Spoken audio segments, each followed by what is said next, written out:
Greetings and salutations, and welcome to this episode of Playwright Spotlight. Before we begin, smash that like button, subscribe to the channel, share this video with a friend, and leave a comment down below, even if it's just to say hi. If you're listening to us on your favorite podcast platform, be sure to subscribe to the channel and leave a 5-star review. My guest today is an Emmy Award-winning writer and teaches comedy writing and improvisation at the Second City and Columbia College in Chicago. He has published 3 books of his staged work, 365 plays, 50 plays, and 7 deadly plays.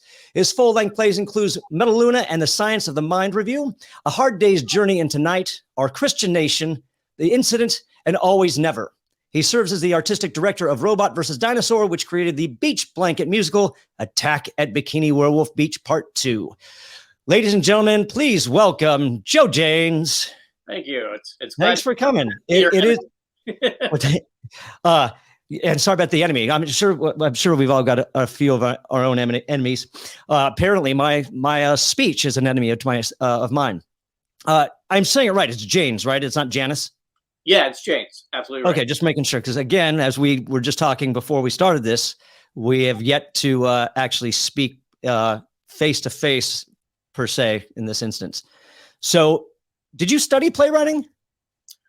I sort of studied playwriting in college. I did take a playwriting 1 class. Okay. And then over the years, I'm blessed with living in Chicago. Chicago is just an embarrassment of riches with the arts. And I did take a screenwriting class with Chicago dramatists and a playwriting class with Chicago dramatists, screenwriting class with Chicago filmmakers. And oddly enough, I've taught some playwriting classes. Well, sure. I mean, after you've got a few under your belt, I think that you can kind of you've become a little bit of an authority of the matter.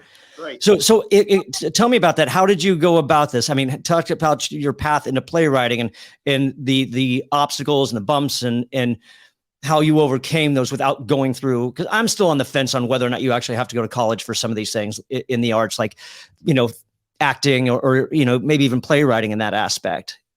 Well, it's really interesting. It's funny you should say that, because I love reading books about writing, and I'm currently reading a book called The Laugh Crafters. Okay. Very obscure book. And it's all about comedy writers from the golden age of radio. Oh, wow. Really fascinating, because these are guys that never got mentioned during, radio's heyday. And what's really interesting is some of these guys are like, yeah, I just send them in some jokes and they hire me to come in. and a lot of times they're like, yeah, a week before getting hired by Bob Hope, I was working on my medical degree. And it's like, wow. like there was nobody cared about anybody's background. What they care about is like, can you produce results? So I don't know that you necessarily need to go to have formal education. I think it's helpful. I think if you like, I actually didn't take any playwriting classes in Chicago until after I'd written a couple of plays. And I would say like the biggest thing I got out of that, Roger Roof taught it. He has a play called Hospitality Suite, which was made into a movie called The Big Kahuna. And one thing I learned from Roger is like to write a 2-person scene that's 8 pages long. And that was the assignment. 2-person scene, 8 pages long. And my brain melted because I had never done anything like that before. It's either always much shorter or there's a lot of people involved. Sure. So I think a good thing about, even if you have some experience, being a good student and then trying new things is like a great way to expand your palette. Did you find that there were things that you didn't know going into that, like, or things you walked away from, like, oh wow, I didn't, I would say like a big twist for me, like, because I have a huge sketch background from improv and writing, and so a lot of my work was kind of fashioned after that. It's like I'm basically improvising on paper. So with something like 2 people, 8 pages, I really had to look at character, objectives, and it wasn't just about filling the page. It was about what do these people want? And it sounds like so basic, right? But it's Sure. like things that I wasn't really thinking about. I was thinking more context and premise before that class with Roger. So on that note, where do you come up with your ideas then? To talk, thinking about mentioning context and premise, is that what you start off first, or? Often, that's where I start, but there's no golden rule. I'm a believer that there's no such thing as writer's block. You're either writing or not writing. Okay.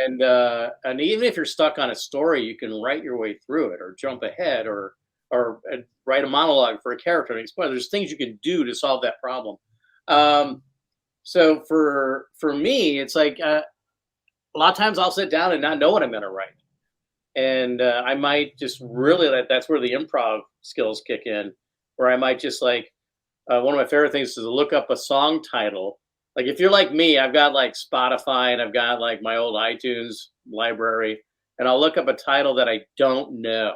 I don't know the song, but I think the title's interesting. And I'll be like, well, that's the title of what I'm writing today. And then I'll write for that title. And I've come up with some really fun or interesting 10-minute plays that way. One of my favorite ways. My other thing to do is to write for people. Like I feel like I'm much more comfortable if I know who I'm writing for, a specific actor, I know their tastes and I know their strengths, or I know a way that they want to be challenged. So I'll kind of like, I'll be like a chef at that point. I'll be, well, we're going to do this for Don. We're going to do this for Kelly. We're going to do this for Rick. And, kind of I'll mix it in a pot together. And sometimes I just have an idea. Sure. So you had mentioned learning about character. So what did you learn? What did you learn about character? Well, I learned that there's kind of some basic human wants that people have. And this is actually something I learned in a different course that was actually about a personal growth course. And I'm like, oh my God, I can use this in writing. And that was actually when I was taking Roger's class. There are 4 basic human wants: to be seen, to be heard, to be touched, and to be loved. And there's all variations of that: respect, acknowledgement, having your opinion heard, making a difference to somebody, all different variations. I mean, getting laid, all different variations. And so that's one thing I learned about characters. Like I can have my pirate that talks funny, but they need to want something. Otherwise, It's just, and it's fine if you're doing just a little character showcase. But if you want to go farther and deeper, your character needs to be emotionally invested in what they want. Sure. And I think that's, with young playwrights and beginning playwrights, I find that they think that character is about somebody with a limp or a speech impediment or something like that. And yeah, but that's not in this context. It's certainly not what we want. And I think a lot of them, they don't think of that. Are there any other aspects about character that what makes a good character besides those wants? Is there anything else that you think? Well, I think it just kind of goes back to writing for people I know. And I also I tend to write for myself. Like if I'm writing, I imagine what would it be like if I was the actor in the characters. Like I want to make sure that it's fun for the actor. Like, would this be fun for me to do? Would it be fun for Rick to do? And I think that's another thing that informs building characters. I want to make sure that it can be challenging, but also I want them to have the time of their life while acting. When I went through IO, I moved to LA in 2000 and finally went through IO, Improv Olympic, for those of you, because I think they even closed in Chicago, if I'm not mistaken, unfortunately. They're in the process of reopening. Good for them. I like to hear that. The one thing with improv that I really wish I would have done, it would have been the first thing I did when I moved to LA, because I think it makes you a better actor. Mm-hmm. Would you say the same thing about writing, whether that's playwriting or anything? Absolutely. So give you a little background. So when I was taking classes at Second City, there was a guy on the main stage named Michael McCarthy. And Michael did things a little bit backwards for being on the main stage at Second City. A lot of people they did the training center, they did these other stages, they did touring company, and then they got on the main stage. And then they go from main stage to writing for SNL or whatever. Michael actually wrote for SNL and wrote for Sesame Street, kind of more impressive in my book. Yeah. And then was on the main stage. Wow. And while he was there was no writing program at Second City then. The writing program was Michael. And we would sit in the dressing room of one of the theaters, and the whole curriculum was like, what do you guys want to do? But from working with Michael, I learned so much. I learned about having a structure for writing, but getting to the improv part, I definitely learned that what works for improvising a scene works for writing a scene. They both work. And the same, like I'm sure you ran into this, like if a character is asking a lot of questions, the scene may not be moving forward. It's basically an interview. People aren't going for anything. And all the burdens on another character. So, statements and declarations tend to be stronger and more interesting and more like building blocks for scenes. So yeah, I definitely learned like, oh, okay, if I take a writing class, I'm a better improviser. If I take an improv class, I'm a better writer. They both kind of work together well. Sure. And you said that it, the same things apply. If writing a story, what works for writing works for improv. Now, can you expand on that for people that may not have an improv background? Sure. Well, one thing is like I said earlier about my approach to writing. I don't need to like. You don't hear improvisers go like, oh, I was going to improvise last night, but I couldn't think of anything to say. So in writers, I'm like, I don't care if you're looking at a blank page. Do something. Pick a location. Open up a book and point at a word. It's arbitrary. It's arbitrary where you start. So definitely learn that. And then in the construct, like it depends if I'm writing a sketch or something that might develop into further play. And I've just learned that environment is important. Don't have your characters just be in a void. Have them engaged. Have them, and then the environment can also be a source of tension in the scene. Like sure, it can be in a coffee shop. Totally fine if it's in a coffee shop. Could also be in a missile silo on the verge of World War III. Like consider like external circumstances, which when you're improvising, you're working from the outside in. You're building the airplane as you're flying, and so things like that are super important. And also, again, like knowing what you want as a character, knowing why you're there and what you want. You mentioned structure. Can we talk about that a little bit? Yeah. What? Do you know the 5-point plot structure? I'm not sure I do. So this is something that has ruined entertainment for me. And it's also something that came out of the writing program at Second City. Is you see this all over. You'll see it in books. You see it in fairy tales. You see it in sitcoms. You see it in movies when you break it down into different scenes. There's 5, and you see it overall, like the overall arcing story. 5 plot points. I'm going to run them down for you real quick, James. First one, and you know these inherently. First one is your who, what, and where, right? And in establishing your who, what, and where, we know who the main character is, or characters. We know who the main character is and what they want. Plot point number 2, which is the first turning point, is the problem. What is keeping that character from getting what they want? And it's usually another person. I try to avoid the word conflict because like I used that in early classes and all of a sudden characters were pulling out guns and having fist fights. And it's like, no, that's not what we mean. Obstacle, problem. Not the external conflict. Yeah. And then the third plot point, easy. It's like you created the problem, make it worse. Explore and heighten, raise the stakes. How can we make things worse for our main character? And then the fourth plot point is the second turning point. That's where usually a transformation comes in. Character has a change of heart. Something happens that turns things around, and we see a light at the end of the tunnel. And then plot point number 5 is the resolution. It either succeeds or fails.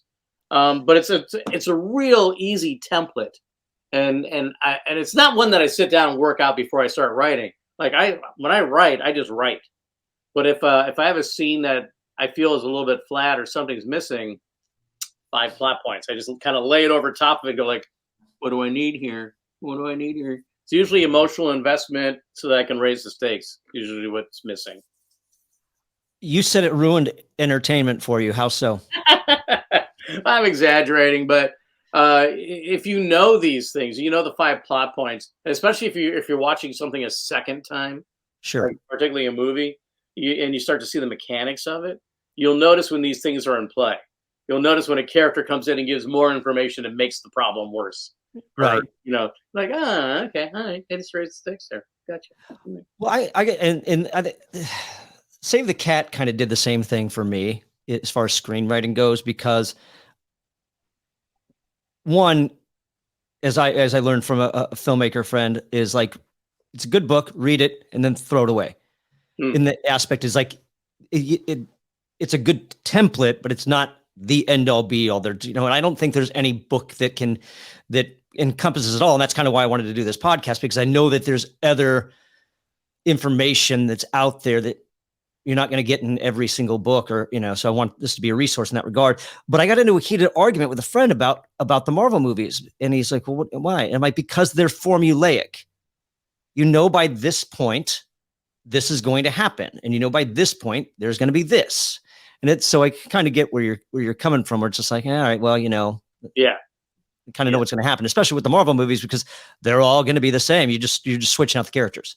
Yeah. There's going to be a giant thing in the sky that is on the verge of falling near the end of the movie. I love those movies, by the way. Oh, don't get me wrong. They're very entertaining, but it just, I know what I'm going to get no matter which one of them I'm going to watch. Yeah. So, let's talk about sketch. Let's talk about sketch, baby. So this is an aspect of playwriting that we have not, quote unquote, playwriting, that we haven't covered in past episodes yet. So I'm kind of excited to talk about this, because I'm sure it'll some of these things will flow into other aspects of playwriting. So what makes a sketch? Well, also like a 10-minute play. Yeah. I mean, for me, a sketch is sketch and scene are kind of interchangeable for me. Okay. Although there are some sketches where it's just about the joke. It's just about trying to get a reservation and getting able to get a reservation. Hijinks ensue, lights out. And then there are other scenes where it's like the characters are a little bit more fleshed out. They're doing some interesting tactics to try to get what they want. And it kind of stands on its own as like a little piece of art, I would say, maybe.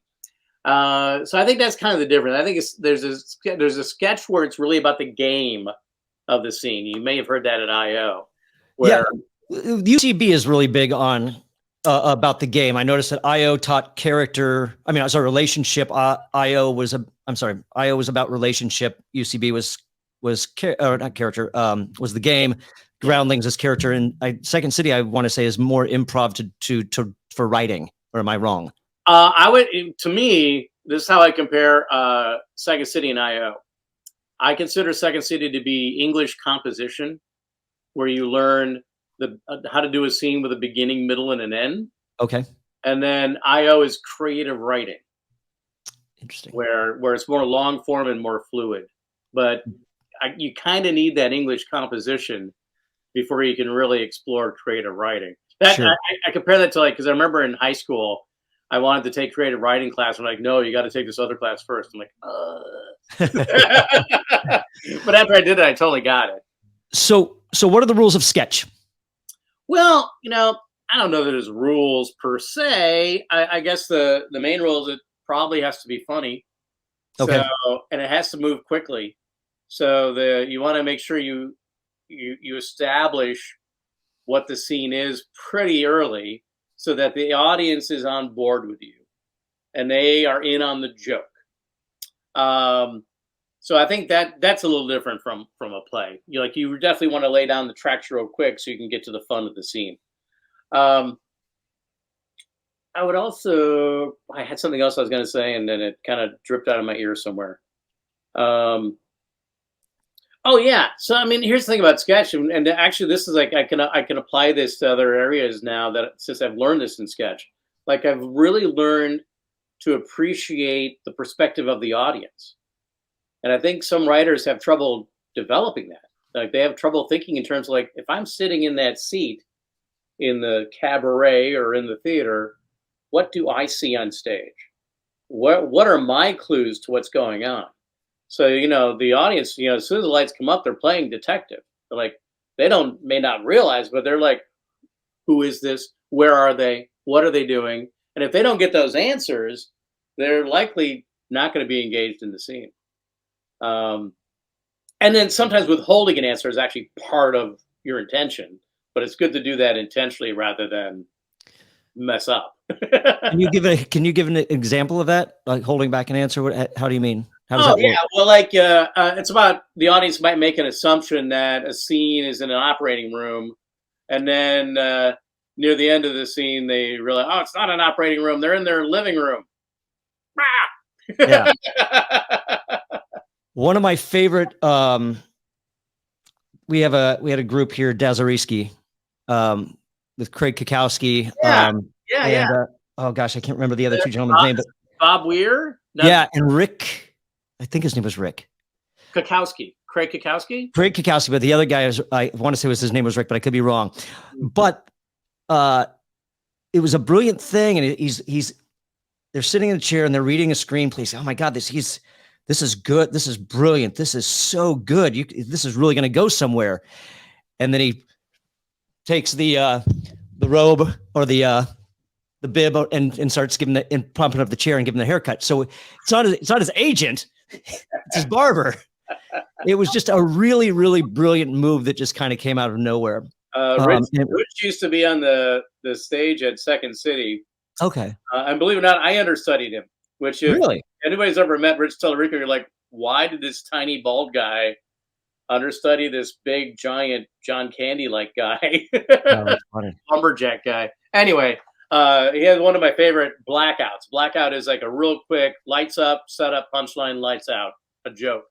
And so lights up, and there's a couple sitting together looking worried, and he comes in and sits down as a doctor. He's like, I got some bad news for you. We found a lump on your breast. And the woman, who I think was Stephanie Weir at the time, goes, you're our dentist.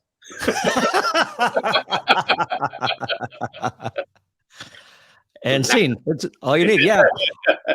So I think I can say this with most people listening would already know about the rules of three. Mm-hmm, mm-hmm. Yeah. When it comes to comedy. Is there a rule of three in sketch? Like you want to hit this 3 times before the scene ends, or is there anything like that? Well, I mean, again, it's like rules with. Yes, of course. Right. So I think rule of 3, like definitely, like it's something to consider because it seems to almost always work. So like if you're doing something and it's funny, let's see if we can hit it 2 more times, maybe in a different way or heightening it, and then before we finish the scene. But I don't always abide by that. Sometimes I'm like, once is enough, or like, let's do it 17 times. Let's see what happens. So, but it does seem to work most of the time, the rule of 3. Is there anything different structurally that goes on with sketch, or is it pretty much same? I think a lot of it is similar to writing scenes in a play where, ideally you want to hit a beginning, middle, and an end, and have a resolution that's satisfying. I would say like one thing I see in a lot of sketches today is, and it's not just today, it's gone on for a long time, but a lot of times like they don't have an ending to the scene. So it doesn't resolve. What happens is somebody just says something funny, lights go out and loud music plays. Mm-hmm. And so the momentum is generated from that blackout in the music, not really from the scene. Right. So I think, I don't know if that, and I don't know. I wasn't there for the process. I don't know if they tried a bunch of different things and just kept striking out, or they just gave up. But I'd rather not end a scene like that. It was some of the issues that I had going and seeing shows at Second City in LA here was I found that, to me, if you're going to put up a sketch, it better be fun because you've written it. It's not like improv where it's just like everything's off the cuff. So if you're staging something that's not funny, it doesn't belong up there. No, I know that, no, I know that's subjective, of course, but I, and I don't know if that's what it was, where it was just, there was no resolution like that. It was, that was always a beef that I had. And so on that note, what are some of the things that you find that beginning sketch writers make? What are some of the, Well, in the vein of what you're just saying, kind of like, and what I was talking about with the ending of scenes, like a lot of times, uh, someone is looking for a funny ending, and they're more focused on ending on something funny than ending on something that resolves the scene. Now, it can be both, of course, but a lot of times they'll just have a character say something funny that undermines everything that that character set up in the last 3 to 5 minutes, and it's only just to try to get a laugh. And like that's one thing that I really hate, because for me, like, oh, I invested in that character, and now they're saying that what I invested in was bullshit. That they don't really believe it themselves. So sure. Do sketches always have to be funny? Or can you they know, be, that's a or great question. I or don't can think. there be serious sketches? Yeah, I think there's always room for like a poignant scene or something that's more natural, and even those scenes can have some laughs in them. But the focus is more about the character, and they're usually relationship scenes in a sketch review, where it's a mainly focused between two people, whether it's parent child or couple or whatever. Um, I think there's always room for that, and I think that's a if you're watching like a dozen sketches, having one of those in there, I think is a really great way for variety, and kind of like, challenges the audience a little bit, and also shows like more acting chops from the performers. What makes a sketch too long? Ah, ah. That's a great question. I mean, for me, knowing if it's a what kind of sketch it is. So, like we were talking earlier about the dentist blackout, right? Mhm. Well, that was nice and short and sweet. But if they decided to continue that scene and talk more about, yes, I'm a dentist, but I'm a real big fan of cancer, right? I don't know. It's like we already went past the joke, and now you're beating a dead horse. So I think that happens. Like people don't know where the end is, and so they keep going. And I think another reason why I think some scenes go too long is because the author or the director or somebody just didn't realize what they were setting up and where it ended, um, or they just don't have a good person editing them. That's I'm a little guilty of that. I have very verbose characters, and sometimes I need a director to sit down with me and like, like, oh yeah, all right, that's better. When do you hand your work over to somebody else to read? At what point? After the first draft? After the second? Edits? Usually after the first draft, I'll share it, and I think like the pandemic and lockdown has changed things a little bit for me, because normally what I would do is I would bang out a first draft pretty quickly, and then go through and clean it up, and then have a table read with friends or people whose opinion I respect, and then go back to the drawing board and start revising and polishing. Um, Nowadays it's like I did that once on Zoom and it was fun, but then all I really got out was like, oh, I don't want to do anything with this play. Why was that?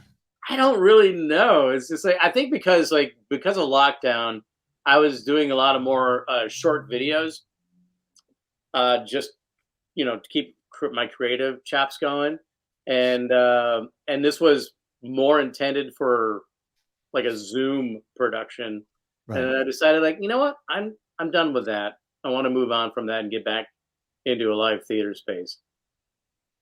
And now have you broken that piece back out since? I haven't. I should really take a look at it. It's been about a year since I did Okay. that Zoom reading. It was like a spy thing. Like I think you and I both love film noir. Yes. So this was definitely like in kind of like a North by Northwest kind of thing, where a guy gets thrown into a situation where he has no idea what's happening, but done specifically for Zoom. So I don't know. Oh, so it was intentionally. It wasn't that you had written it for the stage, but because it was okay. Yeah. Yeah, I went back and forth. I watched some things via Zoom during this whole thing, and I wasn't sure. And it kind of gave me an opinion about streaming, which I had to kind of revisit and reconsider because I somebody mentioned Gregory Crafts, one of our previous episodes. They have a nice, really good setup towards multi-camera setup in the theater, and they mic it. So I'm like, okay, maybe it's not so terrible, because I actually saw some Zoom productions where they actually like,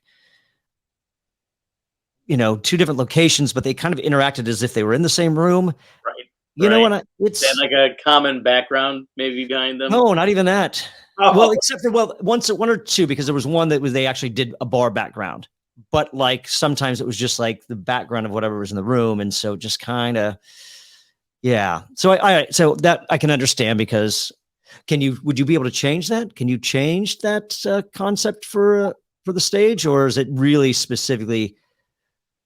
I'd have to look at that, because I definitely wrote it with people doing it, like recording their pieces in Zoom, but like they would be like, instead of just being one person on a Zoom thing recording, they would actually be like at a real bar, right, with like maybe two other people doing a scene.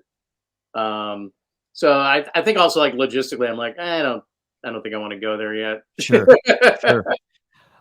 One thing I wanted to ask you, especially when I see this with plays, and it bugs me. I don't know what personification of objects, or not.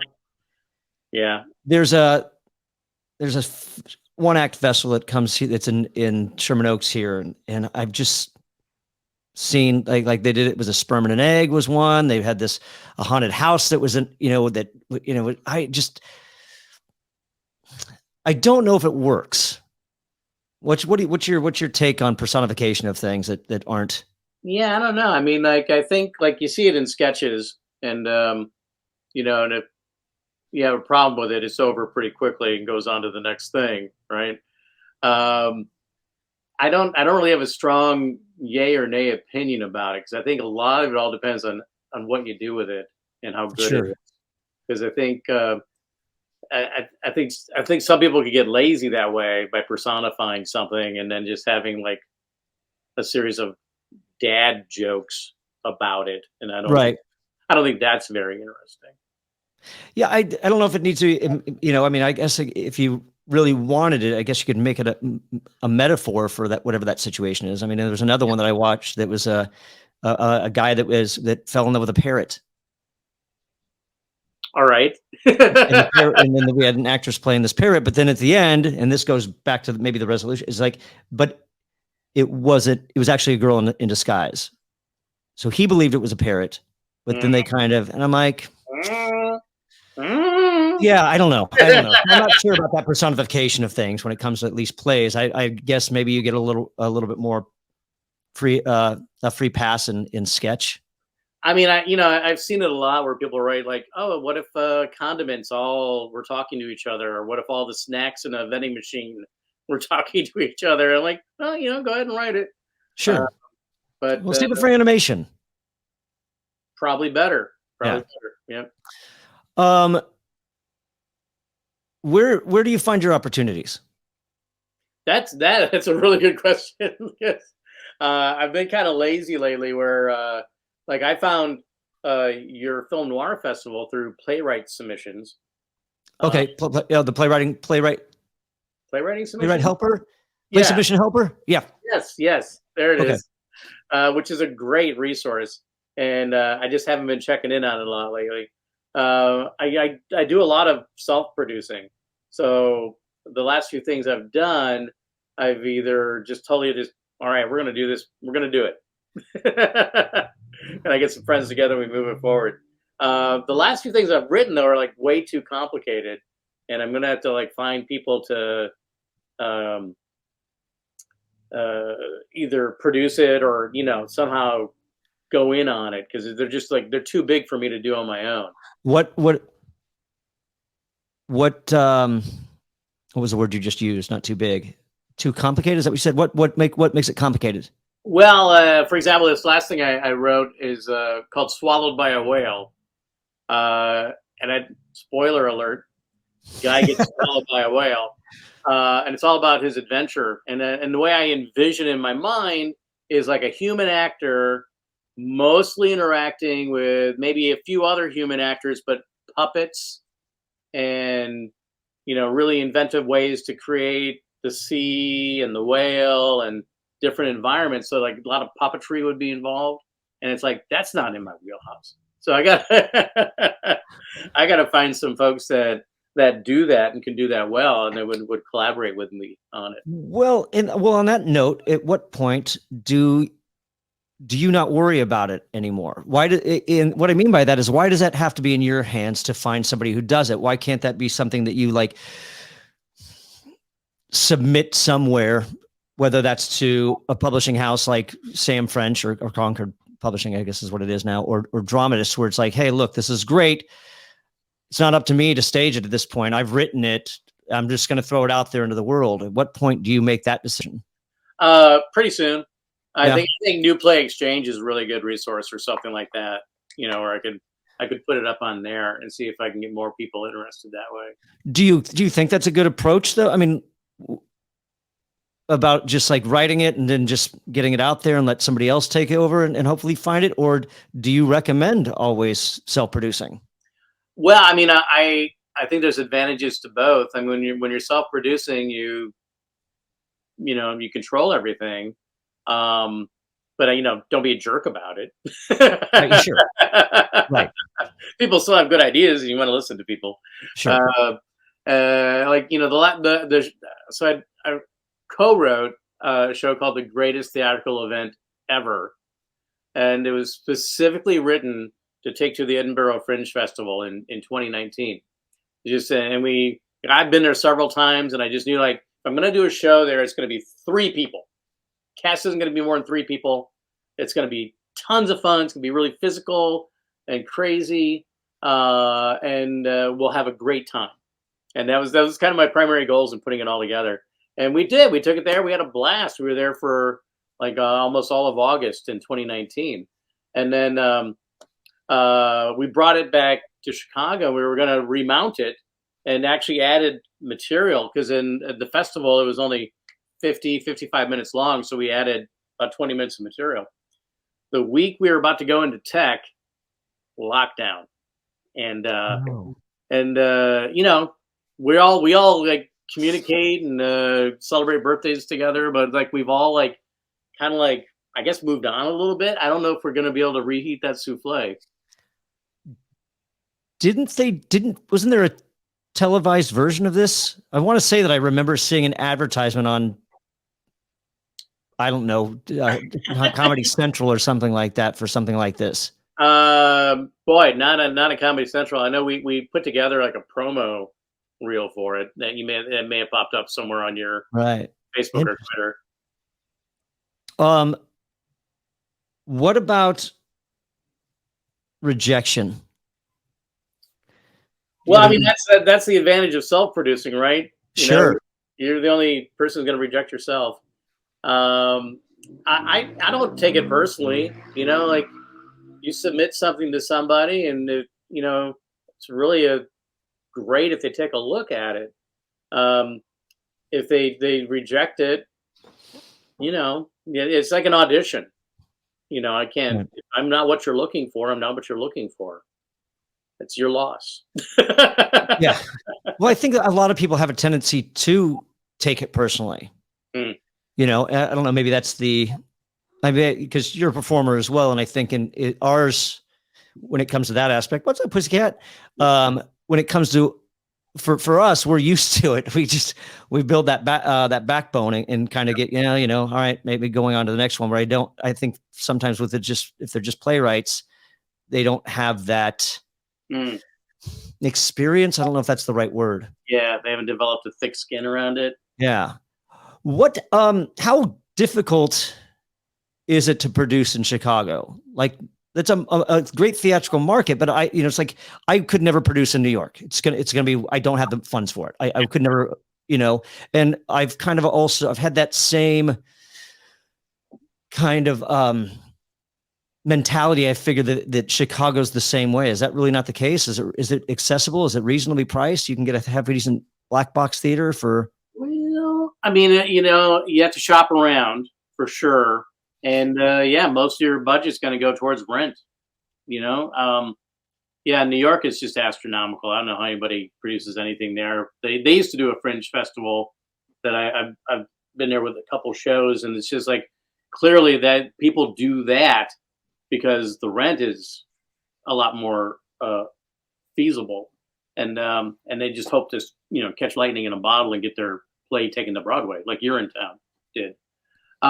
In Chicago, it's like, you know, there's some black box theaters that you could probably get in on and do an off night, and get, you know, rents really cheaper on an off night, like on a Sunday or a Monday. Mhm.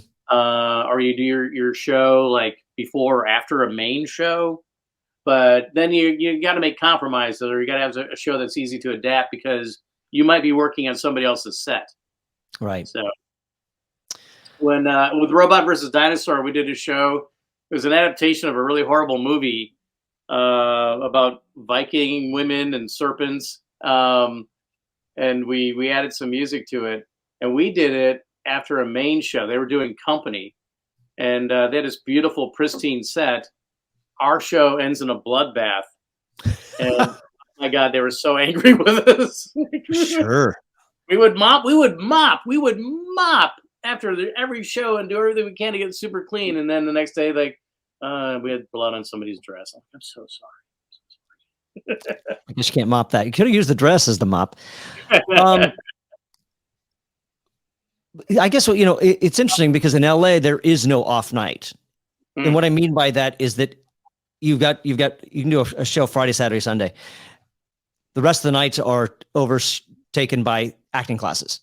There's not an empty theater here, right? On off nights.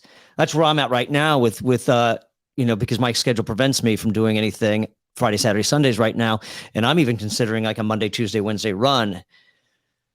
And I just don't know, because I'd love to bring back Play Noir this year, but I just don't know how a Monday, Tuesday, Wednesday night performance would go. Mm-hmm. So we're not really the biggest theater scene here. There's a ton of theater. Don't get me wrong. We're just not known for a good theater. Right.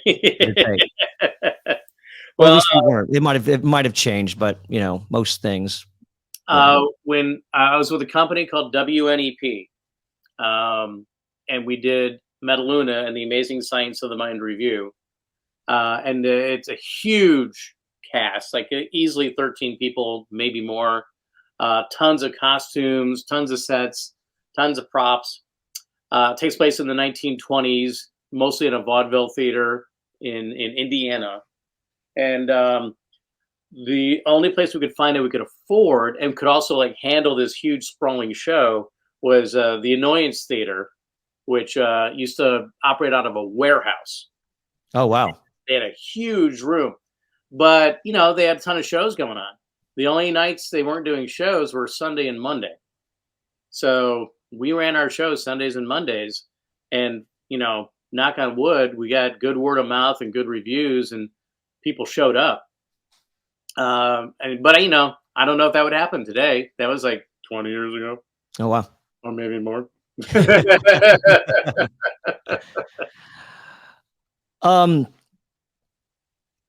Well, are you working on anything right now, or is everything just kind of on hold right at the moment? Well, I definitely work best with a deadline. I work best if, like, you know, somebody's like, "Hey, you got to get this to me by Friday," or you know, stuff like that. And that's why I want to get back into playwriting submissions and see what I already have and see like what challenges I could take up. I've been working on a play that's like kind of like one of those plays where like every once in a while I'll just like open the file and mess around with it. Been doing that for a few years. Yeah. But in April, I kind of kicked it forward a little bit and added some more scenes. So I want to get back in there and finish that one. And then the next step for me would be to show it to a friend of mine who's directed a lot of my work. And then I respect her opinion a lot. So a lot of it is like, "Hey, you should do this," or like, Is there usually a reason behind that? No, don't. That's a good question. I think it's been different for a couple different pieces that I've written. She loved the Swallowed by a Whale one. She loves that. There was one play, well, Always Never. You mentioned that. That's actually only gone to staged readings. It's never gone beyond that. Like it's been a troubled little play.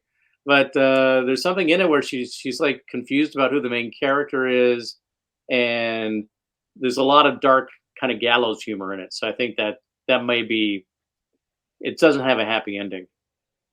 Well, sometimes an unhappy ending is okay. I agree. I'm not arguing with her on it though. Like, sure. It gives me an opportunity to go back and look at it, and that's a play that I actually haven't looked at in about a year or two. So actually going back in and looking at it would be a good idea, because definitely, I don't know if you've experienced this, but I change over time, and so when I go back and look at things, I'm like, oh, all right, that's better than I remember, but it's also, that could be better. Right. Sure. Well, I mean, that's how it is with everything that I have right now. It's always in the revisit process. I've yet to complete a full anything. Yeah. Because it's just like I'm a perfectionist in that regard. I try to get a little bit better, but I'll put stuff away for a little while and revisit. And sometimes I feel like that's the best thing that I can possibly do. I've got a book that I wanted to make sure I shared with you. Have you ever seen this? Playwrights at Work. Okay. No, I have not. It's a compilation of interviews done by the Paris Review. And these are the giants. There's Beckett, Ionesco, Arthur Miller, Lillian Hellman, Pinter, August Wilson, Sam Shepard.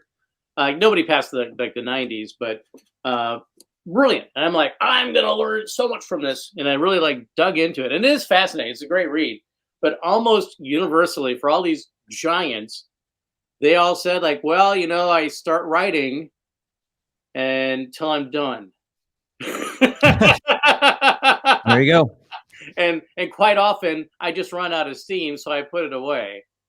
And then I'll go look at it later, and it might continue or it might not. It might just sit in a drawer for the rest of its existence. So I thought it was really, their first drafts are just I just sit down and write. Not like when they rewrite and stuff, they might break out the index cards and plot things on a wall or something. But for the most part, I sit down and write until I'm done writing. It's really fascinating that we have these ideas of those giants and how they work or how they operate. And the two things that I've heard, Nikki Silver was talking about, he was in New York once and he snuck into a theater door in the back, and he was watching Alec Baldwin and another actress. They were rehearsing. I think he said Oleana. Oh, wow.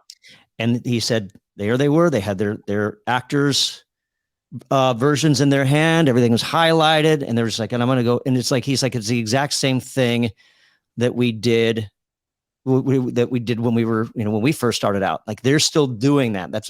And then I had the opportunity to, and this is totally separate medium, of course, but I think it still applies.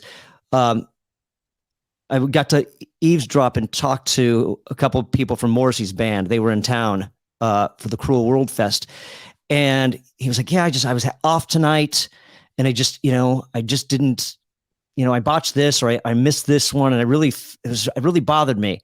And I'm like, it's so fascinating to hear this, because it's and I told him, look, I said, I come from theater and the audience doesn't know. If there's a botch or anything like that, most of the time the audience doesn't know. They have no idea. But to sit there and hear these people of that caliber kind of run into the same problems. He was talking about another night that I think that his amp had gone out. And so the keyboardist just jumped in and covered what he was doing until they got the issue fixed. And it's just fascinating to sit there and hear people of that, again, that caliber that just they cover, and they everybody still experiences those issues. Mm-hmm. And we're unaware of it. We just think that everybody in this regard, kind of the same way as you were just talking about the Playwrights at Work, they kind of have the same, experiences and trials and tribulations that we all run into. So it's fascinating in that regard. Yeah. What are ones that do you find that you run into the certain things still? What do you mean? As far as like certain things that kind of the hiccups or anything like that, or anything that habits that you just, crap, I should know better. Do Yeah. you recognize those, or have you pretty much gotten over everything? Yeah. I think like for me, like if I'm writing a 10-minute play or a comic monologue or something like that, like it's pretty easy for me to like kind of like write one pretty quickly. Like I can sit down and kind of jam 10-minute play out in about 90 minutes, typically, the first draft. But when I'm working on a longer piece, like this one play that I keep opening up and messing around with, like I have visions in my head of like different scenes and everything, but I haven't really like figured it out. And so even though like all these great playwrights say they just sit down and write till they're done, I'm like, maybe I need to think this through a little bit more. All right. So that's one thing that happens to me, and it's also partially because of the improv background, where I do kind of like sometimes indulge. I'm just gonna write till I'm done writing, where instead of like thinking in terms of like, oh my gosh, I need to like, for him to be there, I need to have this over here earlier, and thinking about trajectories and things like that, and so that's what one thing I always kind of get a hiccup on is like, oh, because I love plotting. I love like really good, intricate plotting and surprises and things like that. And I'm like, oh, I'm not doing that. How do you do that? Again, it's like, I think you got to write the whole thing first and then go back through and figure out where you can put in something that will happen later or a little twist here or there. Yeah, so I think maybe it is going back to the grace where it's like you got to sit down and write it first, and then you go back in and you figure out what you don't need and what could work. I think what's also really great is getting other people's opinion is great, but I also think like reading out loud is awesome. Sorry, cat number. Oh no, that's all.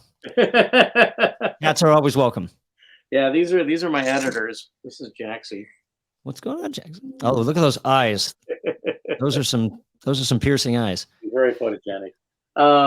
Yeah, I mean, like, and that's something I do forget to do. Is like I know that reading out loud is useful for me, even if it's just by myself.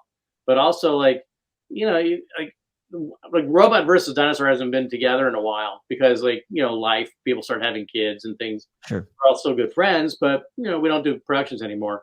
But when we did, like, we would read in a group. We'd have suggestions. When we had a script that we were ready to go into production, we would sit down and go through it line by line and make sure that everything is exactly how we want it. When we got the greatest theatrical event ever ready for Edinburgh, we did that. We sat down and went through it line by line and just like honed it and polished it. And to me, that's so much fun. And so writing doesn't have to be a lonely thing. You can have other people come along with you. There was somewhere I was going to go with that, in that regard. And I'll try to come back to it in a second if it pops back into my head. Are there scenes that have you just gotten rid of scenes? Have you ever like gone back and looked at it and like, this is, I'm taking this out. It doesn't work. Oh yeah. But actually that came out of doing a staged reading. Again, going back to the greatest theatrical event ever, we arranged a staged reading at Columbia College, where I also teach. And it was part of this one-day arts festival.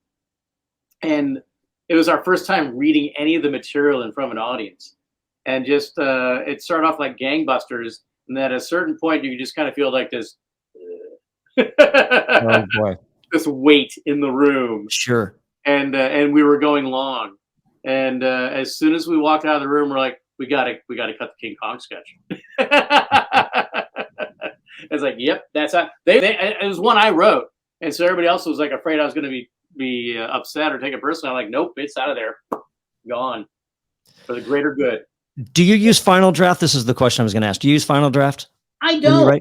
I don't. I just use Microsoft Word, and then when I format it, I use that as an opportunity to polish it and clean it up and do some rewriting.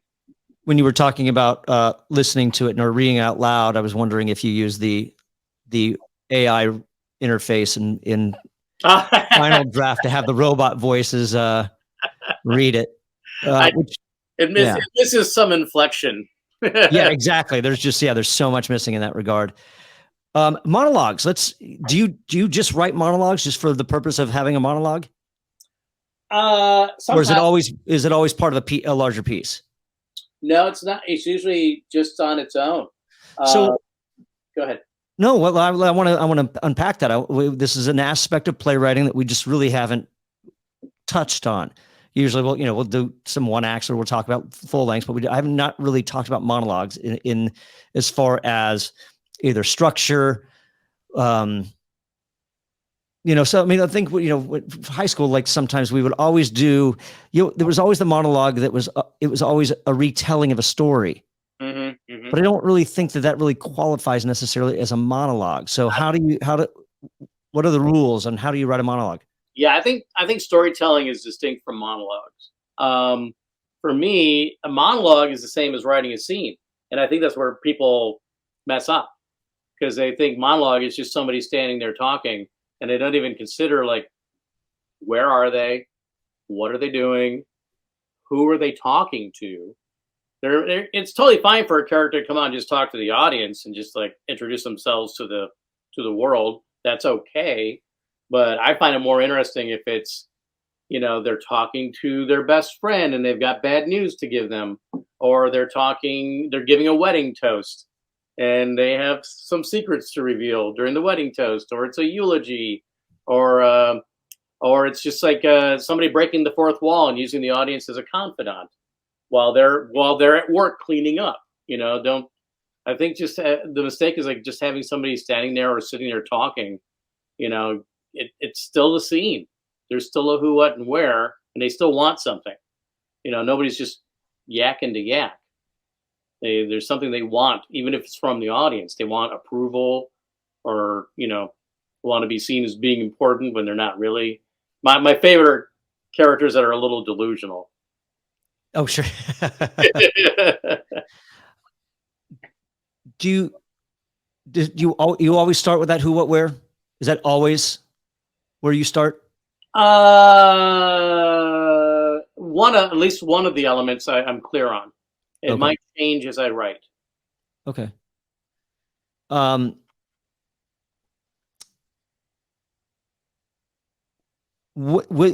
So you've written a monologue. You finished it. Mm-hmm. Now, what's the next? I mean, do you submit these to publishers, or or do you just keep these for yourself? I haven't submitted them to publishers. I think I have enough monologues I could put together a book.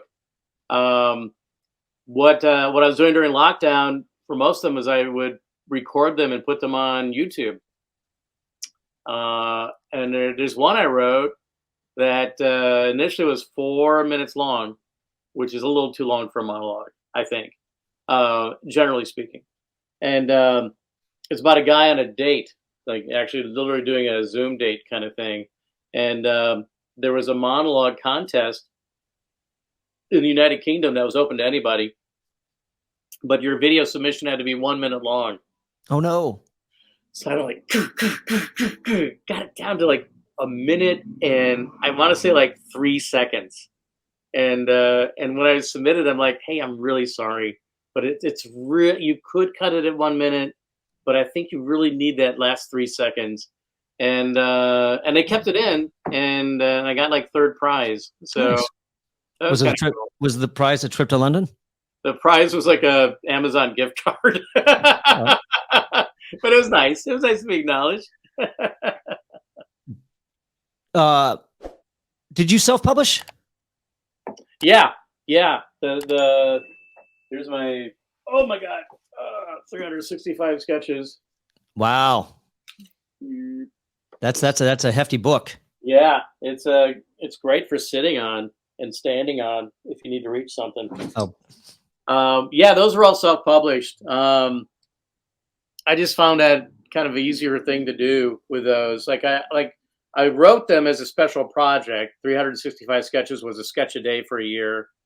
50 plays was 50 10-minute plays, and 36 of them were brand new. for that project. The others were pulled from previous works. And then Seven Deadly Plays was I wrote a 10-minute play a day for a week in a different location in Chicago, like a haunted cemetery, a speedboat on the lake, an abandoned grain silo. And that is so much fun. So every day I had a different cast and directors that would go with me to look at places. And so like the first group had all week to work on their piece. The last group, had one day. Like they got the script in the morning and they premiered it that night. It was so much fun. But yeah, those were all like projects where like we performed them, but it was just like a one-time thing for performing them. And so I thought, well, it's going to be hard to get these published in another form, so I'm just going to like put these in a book and get them out there. How did you do it? What did you use? There's a self-publishing company called Lulu, Lulu. Okay. And they have like different tiers and things like that. Like you could do like ebook, or you could do, in this case, you need like an ISBN number in order for it to show up in searches and be accessible through Amazon and Barnes and Noble and stuff like that. How was the formatting in that regard? Because formatting, I mean, you do your own formatting. So it worked really well for 365 and it worked really well for 50 plays. I screwed something up on Seven Deadly Plays where for some reason my font size is like 8. And like, what? How did that happen? I didn't know until I got the book, and it's too late to correct it. So it's like really tiny writing in that book. Is Lulu, are they print on demand or no? Yeah. Yeah. Okay. Yeah, so you can't upload a new file? Because I used Amazon through mine. KDP Publishing through Amazon. And because there were a couple times I bought some stuff and I had to go back through, and I'd still like to do it because I published all 7 seasons separately of Play Noir. And there's a couple times where I'm like, I was learning as I was going. Right. And so when I was doing the Justified, I get great big, huge mile wide gaps in between certain words. And I didn't know how that you could change, how to tweak that. And I'd like to go back through and fix some of those things, or even some of the mistakes that I made. So I can upload a new file on that. And I'm just curious if you have that same option on Lulu. I probably do. If you wanted to, I mean, it's work. Yeah. Yeah, it takes a lot of work. Does Lulu, do they supply the ISBN, or did you have to use some place like Bowker? Oh no, you do it through Lulu. It was an extra cost, like it was like $80 or something. Okay. So because Amazon will give you a free one, but then it's kind of you're locked into their, list them as Amazon Publishing or something like that, or independent publishing. Whereas like if you go Bowker, you can buy like a pack of 10 for like, I don't know, $300 or something like that. But they give, then it's under, I think it's under your own, like if Joe Jane's Publishing or whatever, I think they give you that option. So just wanted, so their aspect, the second person that I've talked to who's gone through the self-publishing aspect. So why did you decide to go self-publishing in that regard, if you don't mind me asking? Well, when I did 365, wrote it for a year, and then a buddy of mine, his name's Don Hall, was the producer at WNEP, and he's like, "We're gonna do these," and so I started like going through the scripts and getting rid of typos and tweaking and doing a little polishing here and there, and then as we got closer to opening night, I'm like, you know what, I want to be able to give this to people. I want to give it to the directors for the work that they've done. I want to make it available to the actors. I want to, So I just got online and looked up different self-publishing things and found Lulu, and just like literally was like spent all night, did an all-nighter formatting it, putting it together, and then really was down to the wire. Like I think it was like a few days before opening that I was able to go to the theater with like a big box of books. But okay, they're kind of like the way they would appear on page almost. Right. Did you how did you decide which format you wanted to go with? we were talking about this. I was talking to this about this with Charles Robertson, who did it, and like I went through because I was thinking there were rules, and so it's just like, oh, it's like, so I went through almost every play that I've got, and like, how do they do it? Is each line spaced in between? Is it all, is it all caps? Is it bold? How do they do with the parentheticals? Where do the parentheticals lie? Where's how did you decide which format you wanted to use? Well, this actually came about while formatting that book. Is like I initially just did a copy of the way I wrote it on the page, which is like the character's name is centered, dialogue is underneath, and spaces and breaks and stuff like that. And then the book was an astronomically huge book. Like, that's a huge book. But when I had it that way, it was like, oh, maybe that's why when I was in plays and had a Samuel Frencher book or something like that, the characters' names are different, because it's not the initial acting script; it's their little pocket is your play. So I like went back in there and changed it to like save the space. So yeah. Okay, so you did this so the reason you went self-publishing is because you're doing it for personal reasons, to give it as but they are available to the public on Amazon, correct? Mm-hmm. Yeah. And have you gotten bites? Have people gone ahead and grabbed a couple, or?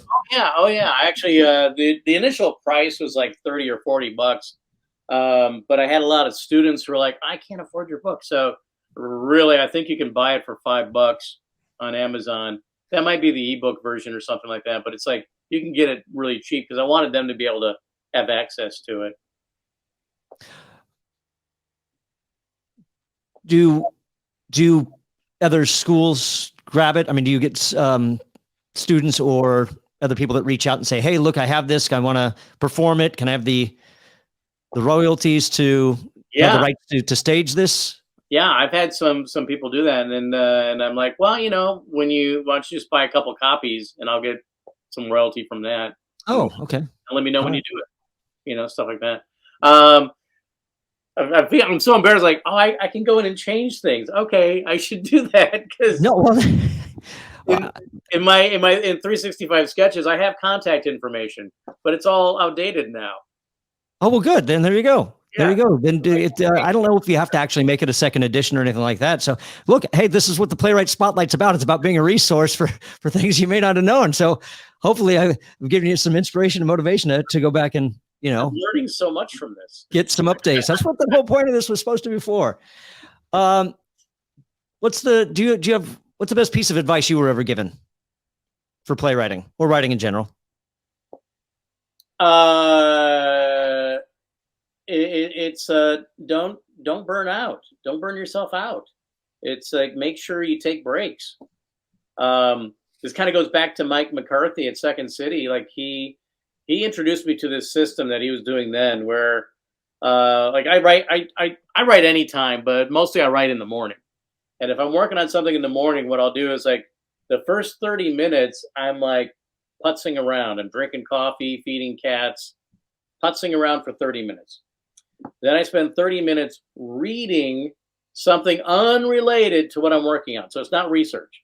It'll be a book completely unrelated to what I'm working on.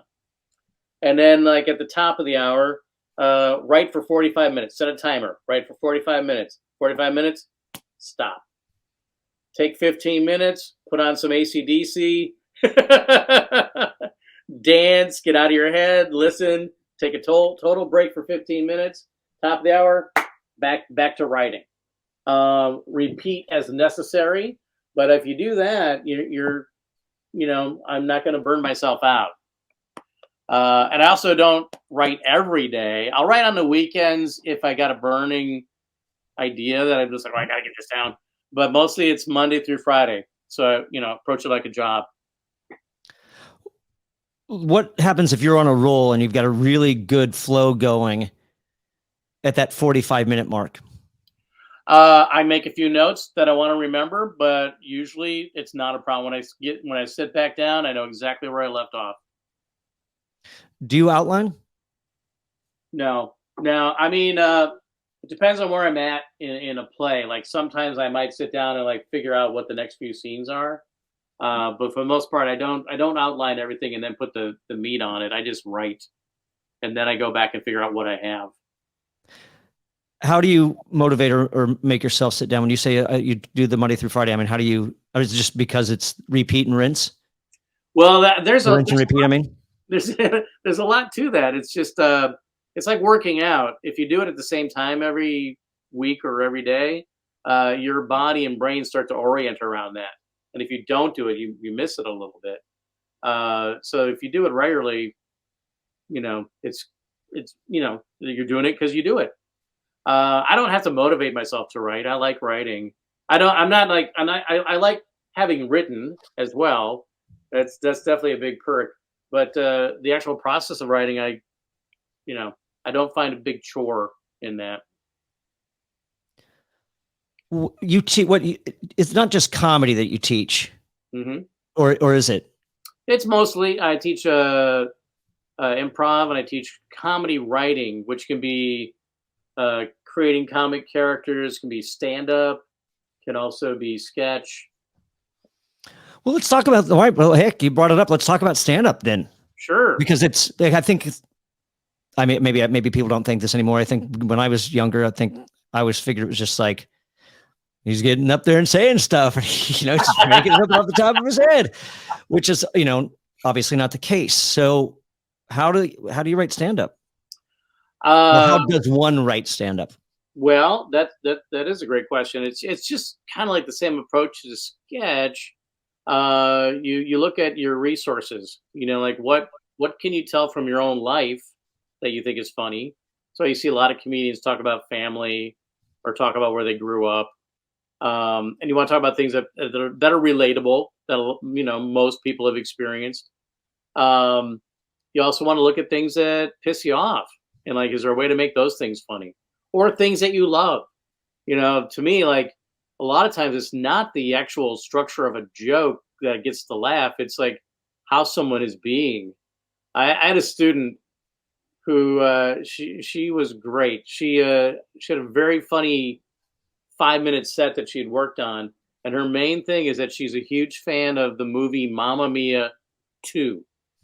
I'm a big fan of Grease too, and I get a lot of flack for it. So I think you can make an argument for that. I think there's an academic argument for Grease too. I like it. So continue, please. But I never saw Mamma Mia. I'm never going to see Mamma Mia 2. But she is so enthusiastic about it, and she like does her set, and everyone's like brings it back to Mamma Mia. And it's just like, because she loves it so much, I enjoy her set. So I think a lot of times, like, you just get on board because of like someone's feeling about it. And it could also be a rant. I forget this guy's name. I think he's from Scotland or maybe Wales, but he does this bit about being at home. He's going to leave the next day. There's no food at the apartment. He wants to have a potato, and he goes to the store, and they only sell it in pairs. Like, if you've ever been to a store in UK, they like wrap everything in cellophane. So there's this thing with 2 potatoes in it, and he's trying to convince the manager he only wants 1 potato. And he's so angry about it. And it goes on for 9 minutes. But I think it's so funny because he's like that, that's the way the manager's like, that's the way they came. He's like, no, they don't. You did this. You put them together. Potatoes don't come in 2. So that's an aspect of stand-up. I guess I didn't realize that there's other forms. Is that correct? I mean, yeah. Okay. So what are the different forms of stand-up besides, all right, we got rant, we got the usual. Well, observational is probably the most well-known. Seinfeld is, most famous for his observational humor. Looks at something, has like his own little twist on what it is or what it means or why do we do that kind of thing.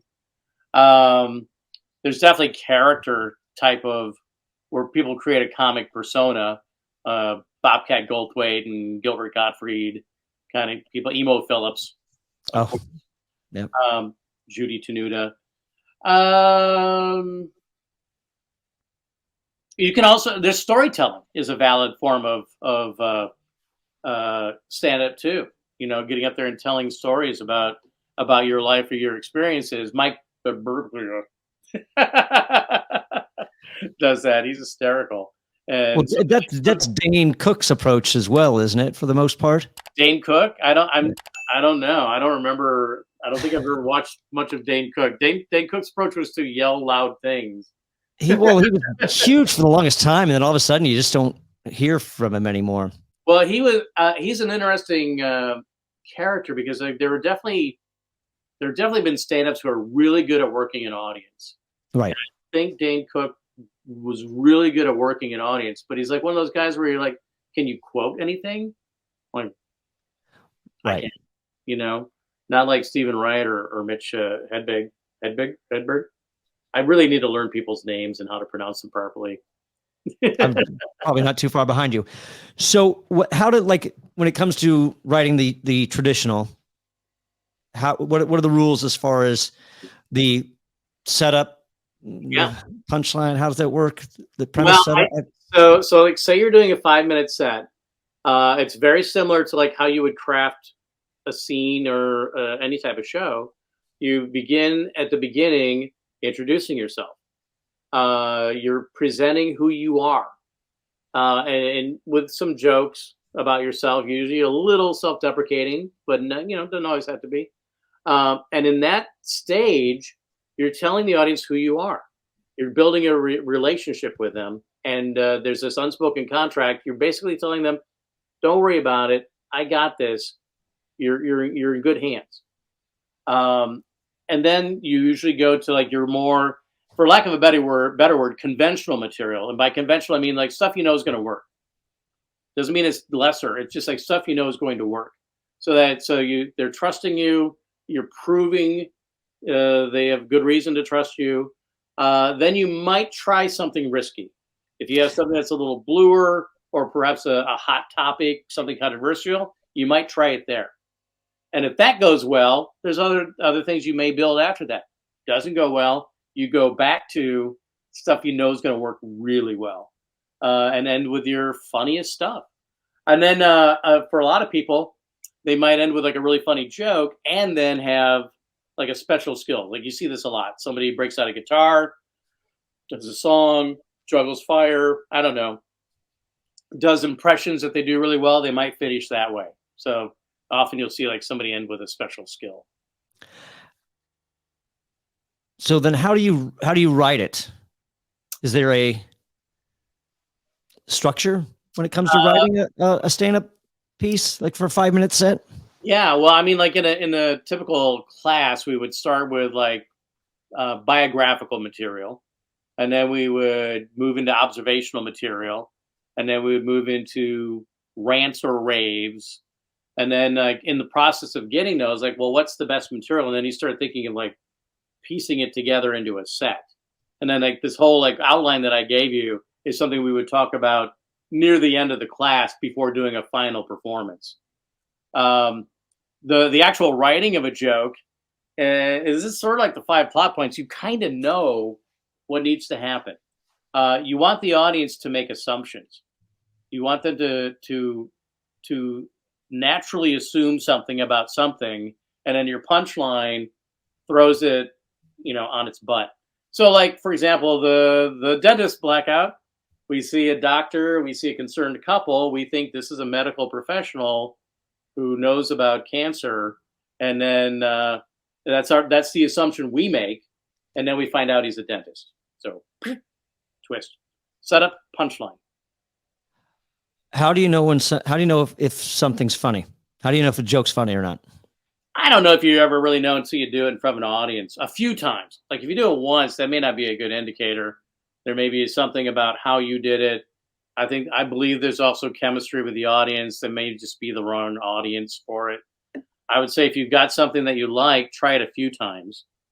And then if it doesn't work, then, all right, say goodbye to it, or it may be the wrong context for it. Like I think sometimes people have like a funny idea that might work better as a cartoon, or like a 1-panel cartoon. Maybe it's not a stand-up thing. But I don't think if something's funny until somebody laughs at it. Do you do you recommend open mic? Yeah, definitely. Well, with a caveat, You want to make sure it's a place that's nurturing, that isn't toxic, because this happens sometimes in Chicago where you get some people running an open mic and it's all about them, and they Right. kind of talk crap about the people that are coming up, or they'll talk crap about people after they leave the stage, and people aren't very nice to each other. Fortunately, that's becoming less and less a thing. More people are taking on hosting open mics that actually care, and they care about, the people that they're presenting. So you want to make sure it's a place where you feel welcome. Do you, because like there's a few here in LA, and there's some where it's just the open mics are mostly other comedians that are, that are going to go try out their material. So you've kind of got that community support in that regard, hopefully, because I know that there's probably stand-ups out there that they think theirs the best, and they're not there to laugh at anybody else's. They're only there to judge because it makes them feel better. Yeah. So do you recommend an environment like that where, or do you recommend like where it's really it's an audience as well? Well, like an open audience, like a public audience. Right. If you can also get an audience involved, that's great. I think that's like on a Tuesday night, it's a little harder to do. But if it's there, then that's the ideal, I think, because that's your audience. That's the people that you want their opinion. But I also think as a comic, there sometimes this is like this little weird, edgy, competitive thing. But these people that are doing an open mic with you are your colleagues. So they call it networking sideways. You want to, like, if you're at an open mic and you see somebody do something you really like, you should tell them. You should give them that compliment. And if there's somebody there that you strike up a friendship with or camaraderie with, start talking about stand up together. Talk about, hey, what did you think about this joke? The people that are around you when you're starting out are the people who are going to be doing things tomorrow, and either you can help them out or they can help you out. But if you're not supportive of each other, why would you? Right. Do you recommend or are you okay with taking notes up with you? I've seen some do it just like their outline, or they're just kind of there. Yeah, it's funny. I just had this conversation in a class the other day where, if you're trying out new material and you just want to, like, you got like your outline written down, like some keywords, intro, stuff about McDonald's, just like a little 1-word outline. I think that's totally fine to have and just check it out. Don't bring a script up with you. Because then you're going to be married to the script and it's not going to go the way that you want it to go. I think I had somebody have their phone. Their stuff was on their phone, and that just looks horrible because when we see somebody doing this, it just feels like they're not paying attention to us. So it reads differently on stage. Right. So I was like, don't use your phone. Maybe an iPad, but if you can just like get away with just like a note written down, I think that's better. Practice your stuff. And so on that note, what do you recommend? I don't want to call it memorizing, but that's kind of what you're doing. Yeah. But you don't want to. Are you memorizing your delivery, or just memorizing the jokes? And do you memorize by rote, or how? Stand-up's different, and when I've done it a few times, it's like I kind of know where I'm going in, which is I'm lazy that way, and I think it was not my best interest to just kind of try to not necessarily wing it, but to really kind of know the structure of what I'm doing. This goes into this goes into that. Right. So what are the tricks of memorizing your set? Well, I think because you wrote it and because it's your point of view, I think there are a lot of comics who may not write down stuff. They know what they're going to talk about, and but they rehearse talking about it, right, so that they have those elements. I need to write stuff out and then forget about it. Like I'll write a draft and then put it away and then practice. And then I may eventually go back and read that again, see if I missed anything. But for the most part, particularly with stand-up, you want to make it sound like it's naturally coming out of your mouth. Right. Well, I think it also helps to have that. I don't want to say improv, but like being like, expecting the unexpected, let you kind of like riff on something that may be thrown your way. Yeah. Like a heckler. So how do you have heckling advice? Well, yeah, it's kind of like, hopefully you're in a room where somebody shuts that down, is for one thing. And then that they can also identify shutting it down, because sometimes somebody might just be enjoying your show and for some weird reason think they can have a conversation with you. And sometimes that's okay. Sometimes, there's no nothing malicious in what they're doing. But if somebody's just being a jerk, then really, like, ideally you want supportive house staff who are going to, like, dude. But the really, like, it's kind of a Zen thing. You want to kind of maybe give them enough rope to hang themselves. Like, maybe you've got some quick slam insults that you can throw their way, but I don't know if that's the right approach. I think just letting themselves show how dumb they are is probably your best weapon. All right. I like it. What's the best piece of advice you were ever given? Did we already cover that? You said you mentioned about playwriting. You asked me that. Yeah. So what about in this regard, as far as stand-up or comedy in general? I think at least in writing, not necessarily in stand-up. Well, I mean, in stand-up, it's more like, you have to be confident. You have to pretend you're confident. Right. It's definitely like a fake it till you make it kind of thing. But also, you don't want to be too confident because you don't want to come across cocky. It's really a dance of finding out what works for you. But here's the best advice I ever heard, and this is like from a theater instructor when I went to college, and he was talking about, he went to New York and was working with like some director that he admired, and he's like, "What's the best piece of advice you can give me?" And the director, like, always wear comfortable shoes. And he's right. Always wear comfortable shoes. Like, it's horrible when your feet hurt. Yeah, ain't that the truth? Do you teach online? Do you have any classes or courses or anything that you teach online? To the public that are available that people can. Oh, I teach from some online classes with Second City, but the way Second City structures their classes, that you sign up for the class. You don't sign up for the instructor. So you wouldn't really know if it's going to be me or not. I teach writing satirical essays and sketch one currently, and storytelling. And then sometimes I haven't done a live online class before, but I did do a stand-up one, which was really fun because even though there's limitations, right? We got people from all around the world in our class. There's somebody from Australia in our class. Like, wow, that's so cool. So, but there's nothing that you do independently on your own that people can, sign up for or come find you? Not currently. Not until this episode drops, and now everybody's going to be coming. For a while during lockdown, I was doing a weekly Thursday writing thing where it's called Writing Alone Together, where people would come on, they would log on, say what their goal is, and then we would write for 45 minutes. And that was, very, very productive. And then a friend of mine, Rick Walker, on Tuesdays was doing a thing called Write Share, where we would write for 45 minutes, take a break, and then if we want to, we'd share our material and get feedback. And that was super valuable. But as things have been opening up, we both had to kind of shut those down for now. Well, even if they can't work directly with you, I guess people could start their own.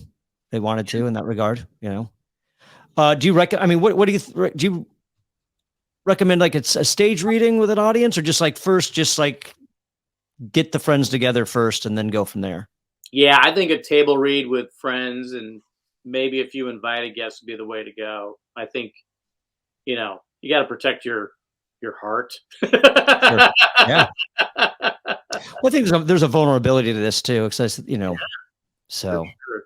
well, wonderful. Well, Joe, I really appreciate you coming on the Playwright Spotlight and sharing with everybody.